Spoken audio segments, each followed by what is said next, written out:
And action. Hello, guys, and welcome back to another episode of the Club Ken podcast. My name is Kendall Drummond. I just want to give everyone a huge thank you for watching. I think this is about maybe episode 7. So I just really wanted to make sure I said thank you to everyone who watches. And for today's guest, I'm super excited to introduce the one and the only, and the miraculous and beautiful Gaby Morman. I met Gaby my freshman year. She was my recruit over her visit, so she stayed with me and my roommate at the time. And then she came to Eckerd the following year. She's a class below me. But she quickly became one of my best friends on the team and in life. She's super funny, super hardworking, someone you could always count on to make you laugh or smile. Everyone on the team loved her, so she really did play a huge part of my soccer career, being a part of that Eckerd team. And yeah, I'm really excited for this opportunity to sit down with Gaby and kind of talk about her soccer career, what she's up to now, because she did just finish graduating Eckerd College, so she is no longer an athlete. I'm just excited to help facilitate these conversations with Gaby and give her the opportunity to reflect on herself and her soccer journey, what she was able to take away, what challenges arose, things like that. So without further ado, Gaby Morman. All right. Hi guys, welcome back. I'm here with Gaby Morman. Gaby, how are you doing today? Good. How do you feel to be on the podcast? Great. I feel like the star.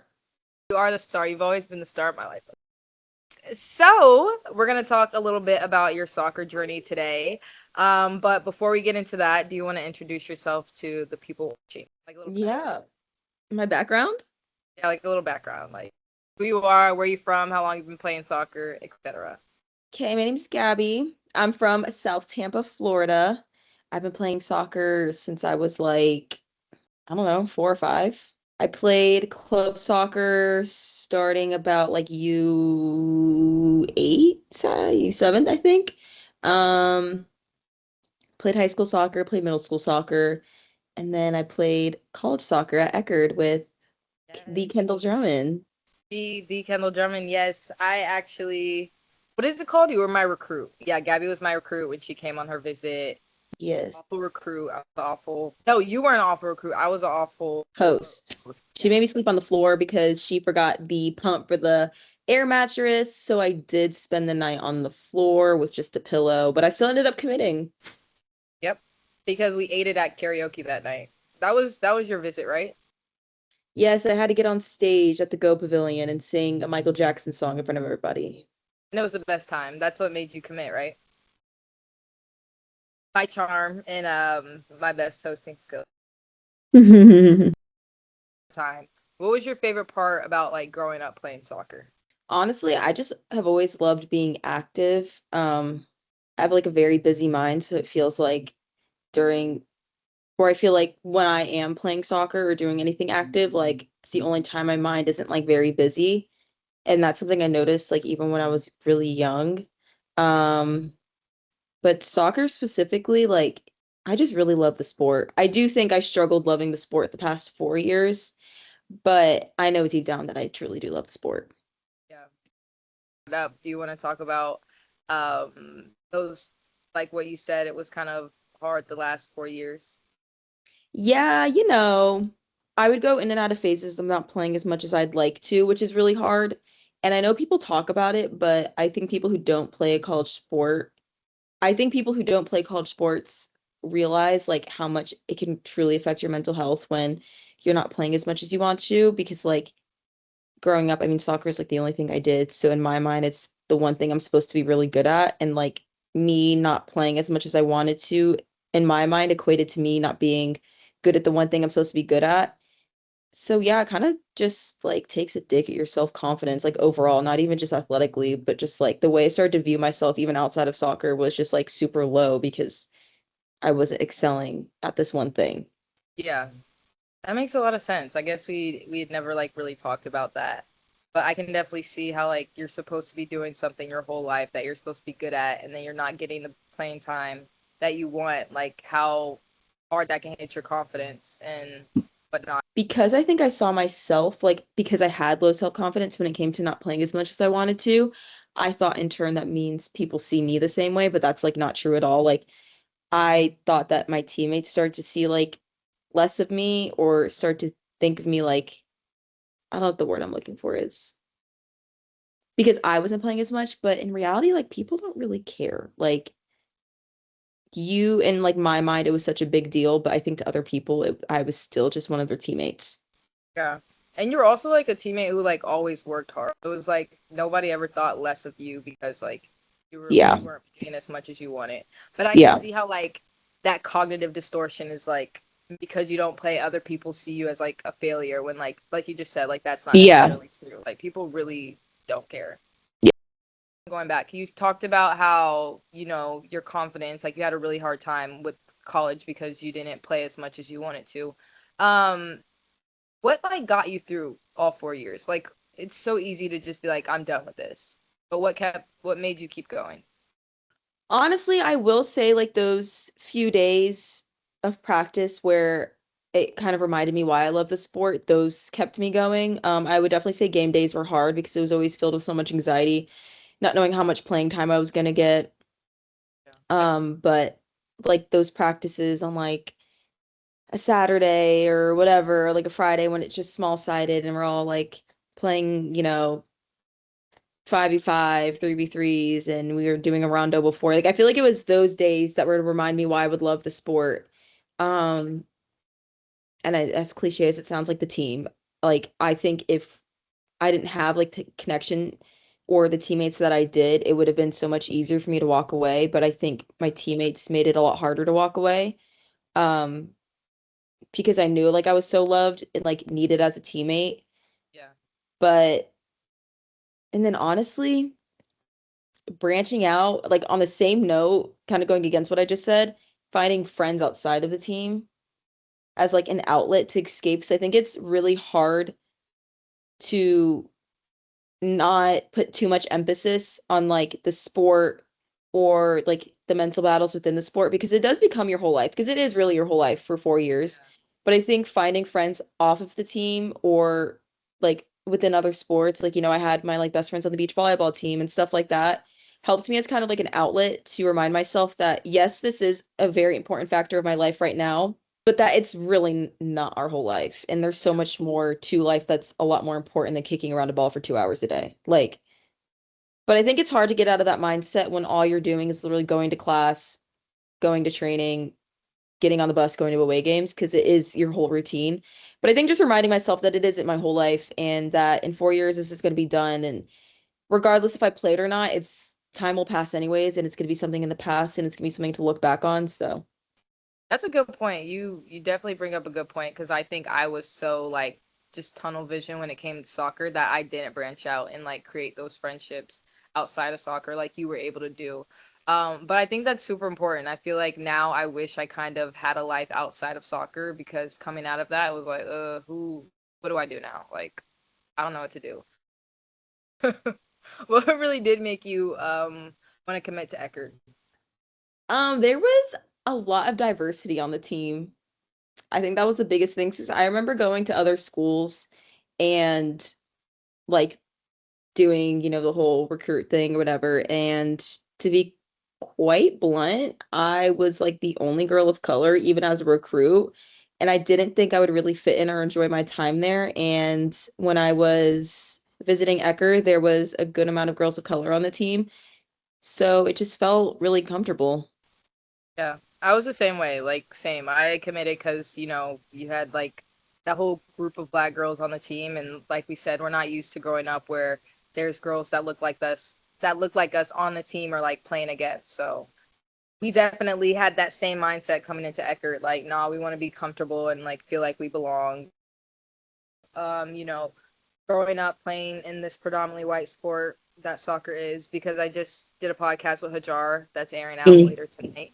And we talked a lot about, her experiences with that, and kind of just being the minority and how that affected her mental health, her identity, and how she like played soccer. So I wanted to kind of ask you the same thing. Like, how do you think those experiences kind of shaped you and the person and player that you are now? Well, the person I am now, I think when I was younger, I struggled with wanting to like conform and being like not even like just looking similar to the rest of my teammates, but just acting similar when I knew that there was like cultural differences deep down that were like vastly different than my teammates. So I did struggle with community a lot when I was younger, but I feel like those experiences kind of shaped me for the better because now I don't really care to be like everyone else or conform, especially when I'm around like a large group of white girls. So I think I think it just helped me build a lot of confidence, even though it took a lot longer than now looking back than I wish it have would have taken, but I feel like it helped.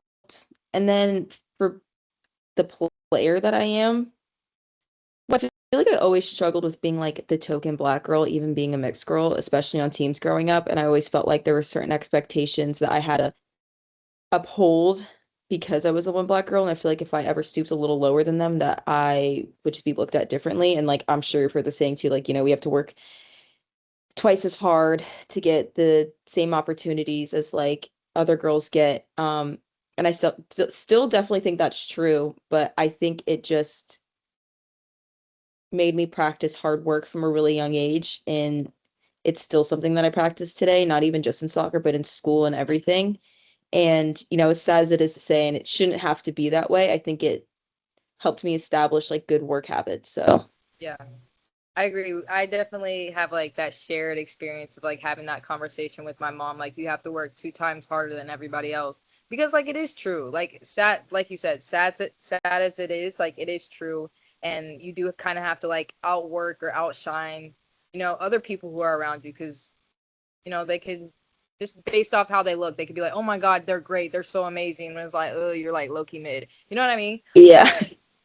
But I also feel like I mean, it's definitely still growing, but the amount of black girl and representation within the black community in soccer is still something that needs, I don't know what the word I'm looking for is, but like needs to be highlighted more. yeah, like I mean, we have the Trinity Robbins, the Crystal Dunns, Cindy, like whatever, but I feel like even now there's not as much like spotlight on them as there should be. Yeah, I I think agree. it's going to take years to get to that point, but especially when we were younger, I can't even think of like a black girl that I could look up to that was like in the media a lot. And it's obviously still very much like white dominated sport, especially here in Florida. Well, a little bit, yeah. I mean, just I think worldwide it still is. So, yeah.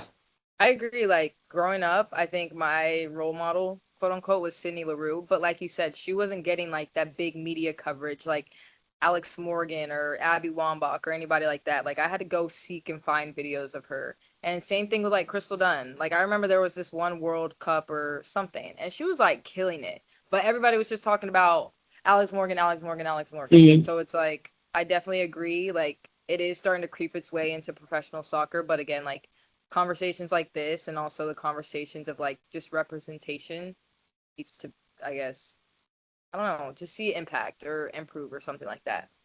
But like you said, you came to Eckert for the same reasons as I did. Like I feel to kind of be on a team surrounded by other girls of color. It was just like it was a comfort thing for sure. I think there's a lot of like shared experiences that I had with other girls of color that were enjoyable. I also think like I know may seem like a minute detail to other people, but like when you're in the locker room getting ready, like we need like the extra 30 minutes to do our hair, or it needs to be done the night before, and it's like little things like that that I think non-girls of color like don't think of, or coaches don't think of. And I think it's little things like that, like having other girls of color on your team that is like kind of comforting, or at least knowing that there's, someone on your team who can braid your hair or someone who could do it. I mean, granted, Maddie Wynn always braided my hair and she was very good at it. Um, but I think it's just little things like that that make you feel like part of the team and more comfortable around girls. Yeah. Because I've been on teams where, like those little things weren't an option, and I know it seems little, but it just makes you further feel like you're disconnected. Um, or like talking about what like hair you're gonna do for media day, like what braid you're gonna get. I think it's just little things like that that you kind of find little pieces of like relatability and like community within, which is nice. And Not saying that, the other girls on our team did not make me feel included, but I think it's sometimes the inevitable and, like an unspoken thing that it's just nice to have. Yeah. And I think you bring up a good point, like especially like with the hair, because I remember me growing up, I was so anxious when it came to my hair, because one day I'd be popping out with like braids all the way to my butt, and then next day I'll have like a bun.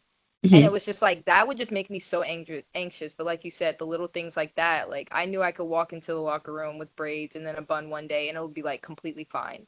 Yeah. And like you said, it's just those little shared experiences that really do make someone comfortable and not feel just hyper vigilant of their Yeah. surroundings.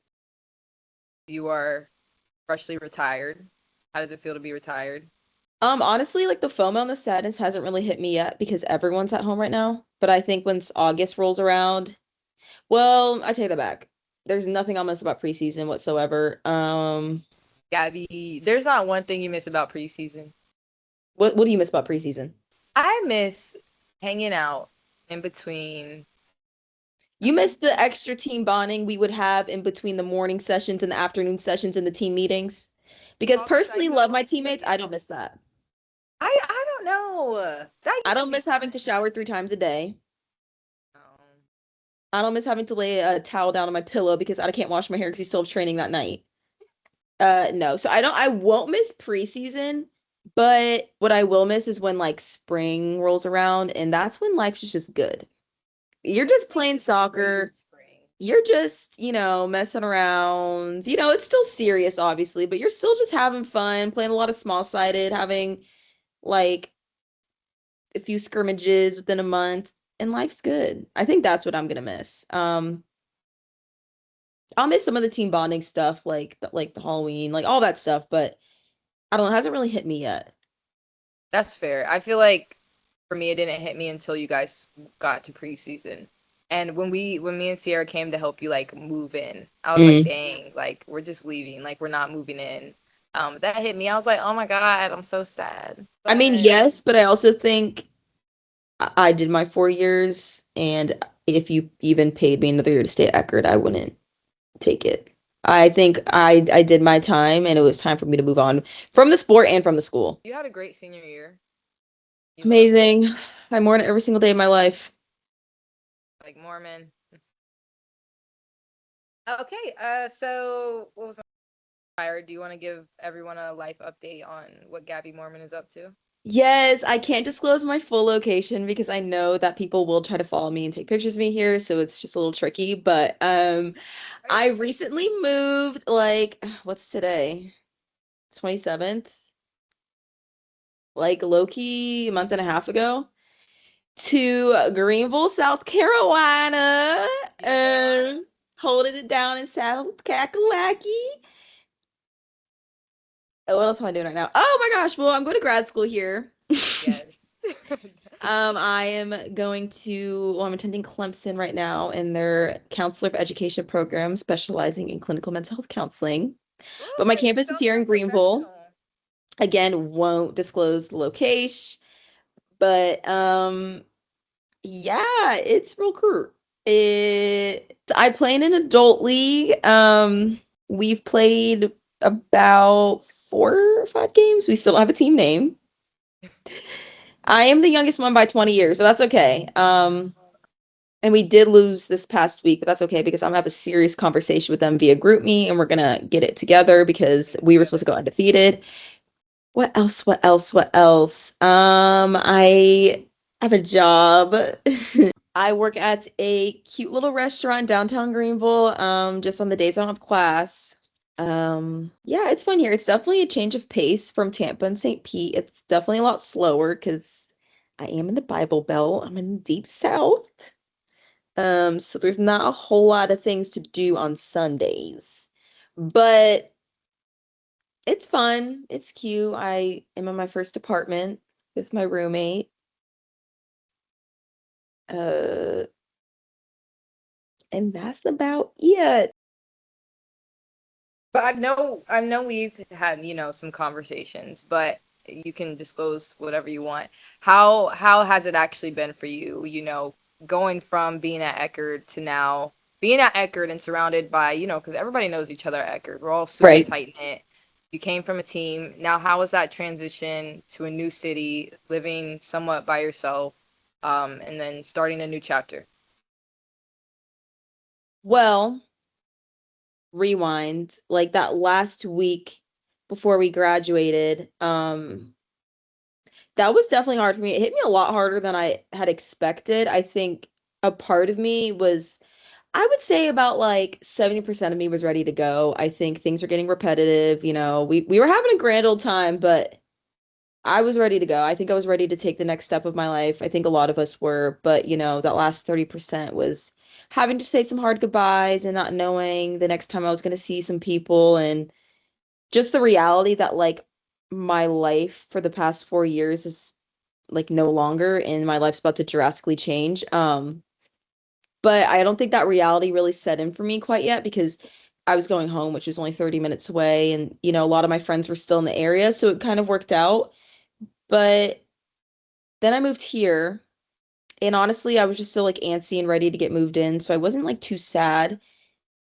And I want to say it was about like maybe a week or 2 weeks being into here that like it kind of just the reality set in, like, whoa, like I don't even know where I am. I've never been here before. Like this is the first time moving here was my first time here ever, except for the one weekend I came up with my dad, like look at apartments. Um, yeah, so the reality of that kind of just set in that my life was about to look a lot different. And honestly, yeah, like I struggled, still am low-key struggling with some of the change. I think it's gonna take a few months for me to fully settle in and like feel comfortable here. I don't know if Greenville's a place I could stay long term. Like I said, it's a lot slower than I'm used to, so but who knows? I still have 2 years here, so that could change.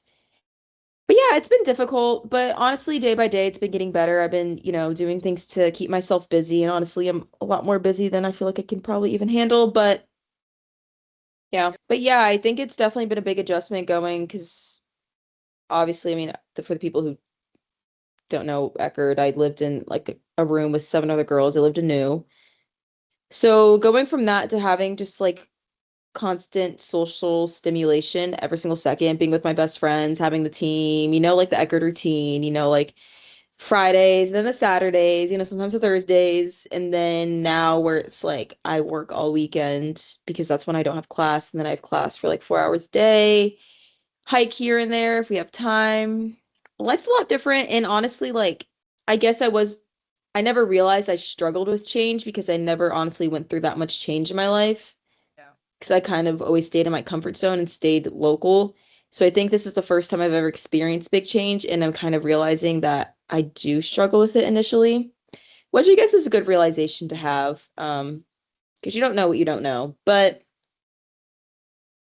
yeah. I guess you really haven't experienced much change besides living Mhm. in Rhode Island. And you Yeah, were, and I was young, so yeah, I feel like it's so much different when you're in your 20s too. And like you said, you went through so much social stimulation to like barely any. yeah. And like, I haven't made a good group of friends here, and everyone's really cool, but I feel like when you've gone from having like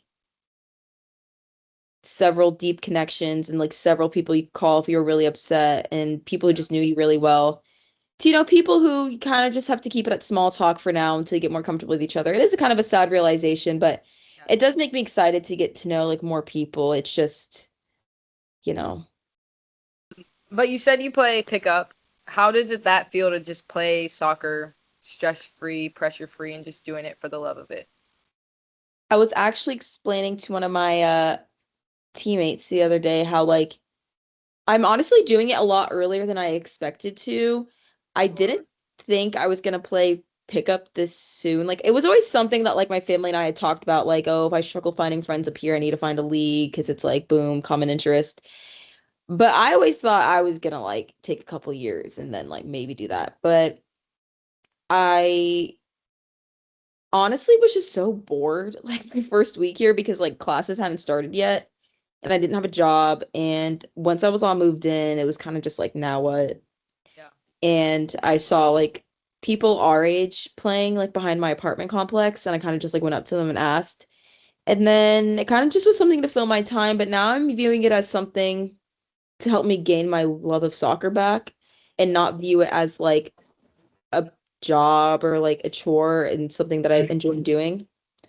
And I still kind of struggle with that because when my team does lose, I do want to go ape shit. Um, but I feel like that's just a natural thing being a college athlete. Like you're obviously gonna have that Yeah, competitive drive, and I don't think that's ever gonna go away. But it is helping me just love the sport and not yeah, just go through the motions. So yeah. That's true. You did kind of play pickup pretty quickly, which I think is good. Like I wish I did that. Like I definitely signed up and didn't go, but I think that's a good way to meet people. Like you seem to have a good granted, my team's old because we all had to what's the word? play Like up, play now. no, like people sign up with teams, but I had to register as a I don't know what the word is. So we all individually registered and then we all got placed into a team. So it's kind of a team of Oh, misfits. Everyone's really sweet though, and I really like everyone. Just I am the youngest one by quite a bit. yeah. So Do you know if Clemson has a club team? I'm sure they do. The only thing is from where I live, the actual campus is about 40 minutes. Yeah. You stick with your So team of underdogs. yes, we're actually called the Indies 01, Individuals 01 because we You're don't have all a team name. individuals. Yeah, we don't have a team name. Y'all gonna be a team real soon. You gonna get them right, Gab. I'm gonna get them right. I You do get them right. currently I'm undergoing some treatment for an injury. What injury? A large man did step on my foot Ooh. last Wednesday. So it is a little green at the moment and I'm having trouble walking, but it's gonna be all good by next Wednesday Yeah, and or you're in gonna two be ready to days. go. You 2 days. play every Wednesday? Yeah, it's just a summer league, so it's done. Well, I'm gonna have to leave early because I am going home. What are you like most excited for within like the next few years or the next few months?